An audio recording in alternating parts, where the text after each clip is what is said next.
గొప్ప దేవుడు, సర్వశక్తిమంతుడు, గనుడైన యేసుక్రీస్తు వారి అతి పరిశుద్ధమైన అతి శ్రేష్టమైన నామంలో మీ అందరికీ కూడా శుభములు తెలుపుకుంటున్నాను. మరి ఈ జోసెఫ్ ప్రసన్న కుమార్ యూట్యూబ్ ఛానల్ని వాచ్ చేస్తున్న ప్రతి ఒక్కరిని బట్టి యేసుక్రీస్తు ప్రభులో మేము ఎంతగానో సంతోషిస్తున్నాము. మరి సబ్స్క్రైబ్ చేసుకున్న ప్రతి ఒక్కరిని బట్టి కూడా దేవుని నామాన్ని బట్టి మీరు సబ్స్క్రైబ్ చేసుకున్నందుకు దేవుడు మిమ్మల్ని అత్యధికంగా దీవించాలని ప్రతిరోజు మీ కొరకు మేము ప్రార్థిస్తున్నాము. అండ్ మీరు కూడా ఒకవేళ క్రొత్తగా ఈ ప్రోగ్రామ్ని వాచ్ చేస్తున్నట్లయితే తప్పకుండా ఇతరులతో మీరు షేర్ చేయండి అండ్ నోటిఫికేషన్ బెల్ని తప్పకుండా క్లిక్ చేయవలసిందిగా కోరుకుంటున్నాను. మరి ఈరోజు దేవుడు నా జీవితంలో జరిగించిన ఒక అనుభవం నుండి నేను మాట్లాడడానికి ఇష్టపడుతున్నాను. దేవుని వాక్కు చాలా శక్తివంతమైనది. ఆయన వాక్కులో ఉండే కృప ఎలాంటిది అంటే ఒక్క మాట మన పరిస్థితిని అంతా కూడా మార్చేస్తుంది. ఒకరోజు మనం చాలా విషాదంలో, చాలా డిప్రెషన్లో మనం లోనైపోయిన పరిస్థితులలో, ఎవరు మనల్ని ఆదరించలేని పరిస్థితులలో దేవుని వాక్యం ఒక గొప్ప వెలుగు వలె మన మీద ఉదయించడం అనేది మనం గుర్తించగలం.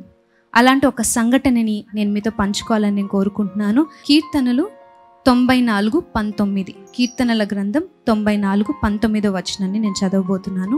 నా అంతరంగమందు విచారములు హెచ్చగా నీ గొప్ప ఆదరణ నా ప్రాణమునకు నెమ్మది కలుగచేయుచున్నది. ఇంగ్లీష్లో అయితే, in the multitudes of my anxieties thy comforts delight my soul.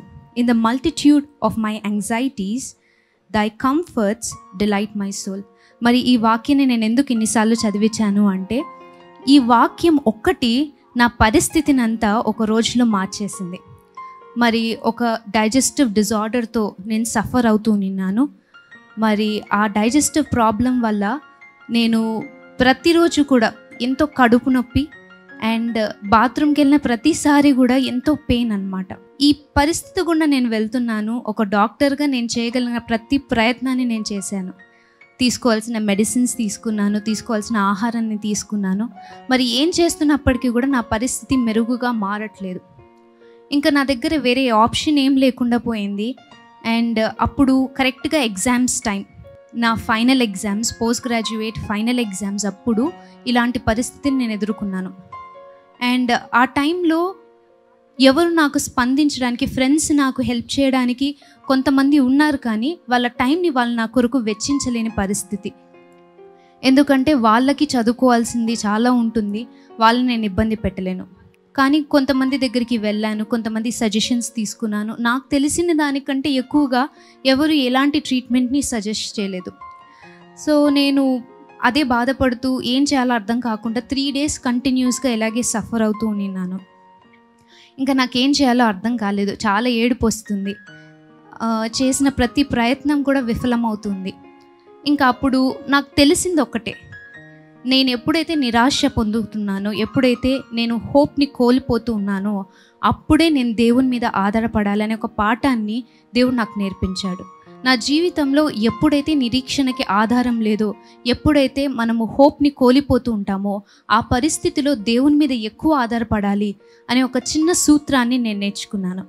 మనం ఎప్పుడైతే నిరాశ పొందుతామో, మనము చాలా ఎక్కువగా దేవుని నిందించడము, లేకపోతే దేవునికి దూరంగా వెళ్ళిపోవడం జరుగుతుంది. కానీ ఆ పరిస్థితి ఎలా ఉన్నప్పటికీ కూడా ఆ పరిస్థితిలో మనం దేవుని మీద ఎక్కువగా ఆధారపడాలి అనేది ఆ పరిస్థితి మనకి నేర్పిస్తుంది. కాబట్టి నేనేం చేశానంటే, నా రూమ్లో కూర్చున్నాను, బైబిల్ తీసుకొని కంటిన్యూస్గా చదువుతూనే ఉన్నాను.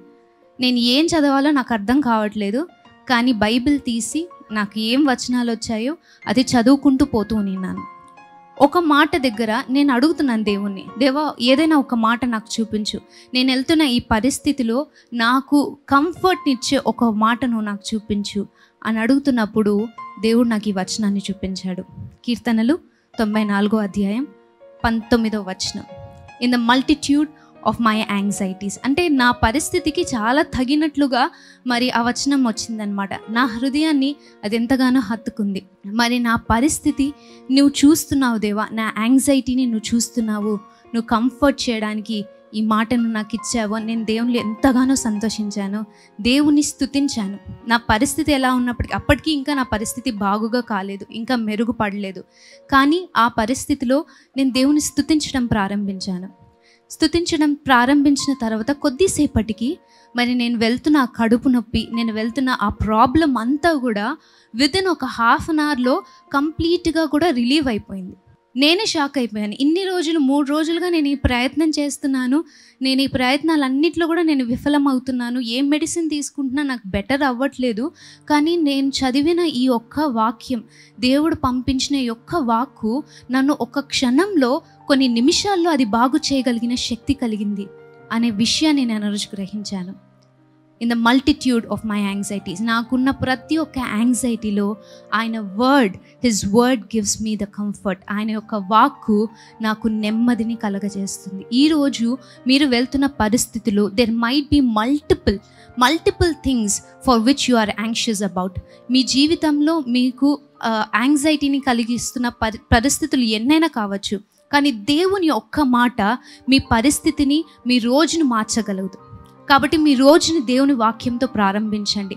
మీ రోజుని దేవుని యొక్క వాక్యంతో మీరు ప్రారంభిస్తే, మీరు వెళ్తున్న పరిస్థితి ఎలాగే ఉన్నప్పటికీ కూడా ఆ రోజు రాత్రి వరకు, లేకపోతే ముందు రోజు రాత్రి వరకు మీ పరిస్థితి ఎలా ఉన్నప్పటికీ కూడా ఆ దేవుని వాక్యం మీ రోజుని మార్చడం ప్రారంభిస్తుంది. ఒక్క మాట మీ రోజుని మార్చగలదు, మీ డెస్టినేషన్ని మార్చగలదు, మీ యొక్క హెల్త్ కండిషన్స్ని మార్చగలదు. కాబట్టి ఈరోజు దేవుడు మీకు ఇస్తున్న మాట, in the multitude of my anxieties, మీకున్న ప్రతి ఒక్క విచారణలో, దుఃఖాలలో ఇవి హెచ్చుగా అయినప్పుడు దేవుని యొక్క వాక్యం మిమ్మల్ని ఆదరిస్తుంది. ఈ వాక్యాన్ని విడిచిపెట్టద్దండి. మీకు పరిస్థితి ఎలా ఉన్నప్పటికీ కూడా వాక్యానికి హత్తుకొని ఉండండి, వాక్యంలో జీవించండి.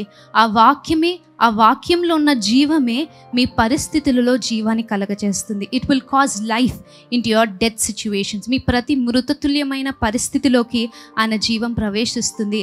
ఆ జీవం మిమ్మల్ని వెలిగింపచేస్తుంది. కాబట్టి ఈ చిన్న సాక్ష్యాన్ని నేను మీతో పంచుకునే కృపను దేవుడు నాకు ఇచ్చాడు. ఒకవేళ ఈ సాక్ష్యం ద్వారా మీరు ఆశీర్వదింపబడినట్లయితే తప్పకుండా కామెంట్ సెక్షన్లో మాకు తెలియజేయండి. ఒక చిన్న ప్రార్థన చేసుకుందామండి.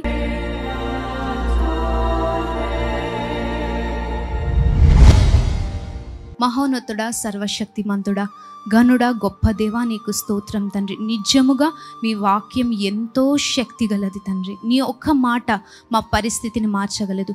నీ ఒక్క మాట ఈ సృష్టిని కలగజేయగలదు తండ్రి. ఈ శూన్యంలో నుండి సమస్తాన్ని నీ మాట మాత్రమే సృజించగలదు తండ్రి. దేవా, మీరిచ్చిన వాక్కుని బట్టి నీకు స్తోత్రం. ఎంతమంది అయితే తండ్రి ఈరోజు ఇలాంటి పరిస్థితి గుండా వెళ్తున్నారో వాళ్ళందరి పరిస్థితులని మీరు మార్చమని నేను ప్రార్థిస్తున్నాను తండ్రి.